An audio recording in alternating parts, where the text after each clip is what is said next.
Hi, I'm Priscilla McNamee with Roost Real Estate Company, and welcome back to 10 Tips to Win a Bidding War. Today, we're talking about tip number 6, personal letters, how to use them without risk.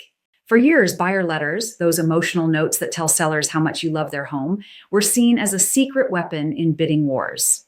Buyers shared their stories, their families, and their dreams, hoping to tug at the seller's heartstrings. But today, those letters can create legal risk if they're not handled correctly. Used the wrong way, they can violate fair housing laws. Used the right way, they can still be a powerful part of your strategy.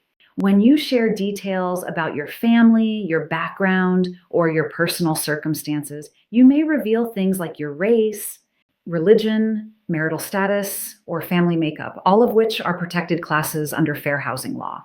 If a seller appears to choose one offer over another based on any of that information, even subconsciously, it can lead to discrimination claims. That's why some states have banned buyer letters entirely.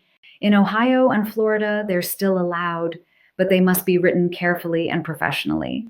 The safest and most effective buyer letters are property-focused, not personal. Talk about what you admire about the home's craftsmanship or design, how you appreciate the care the seller has taken maintaining it, what drew you to the neighborhood or community, how you look forward to continuing the home story. Keep it professional, brief, and positive. You want the seller to see you as a respectful, thoughtful buyer, not a legal risk. At Roost, we never send a buyer letter without reviewing it first. That's not about censorship, it's about protection. We make sure the letter stays compliant, appropriate, and focused on the home, not personal characteristics. Sometimes we even send the letter as part of a clean, professional offer package with a short note from your agent summarizing your seriousness as a buyer. Buyer letters tend to help most when the seller has a strong emotional connection to the property. Maybe they've lived there for decades or raised their family there. A respectful note that shows genuine appreciation for the home can reassure them that it's going to someone who values it as much as they did. It's not about emotion for emotion's sake. It's about connection built on respect. Personal letters are one more way to build confidence in your offer when used properly.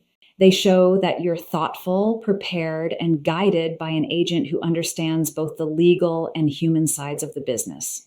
At Roost, we believe professionalism is your competitive edge.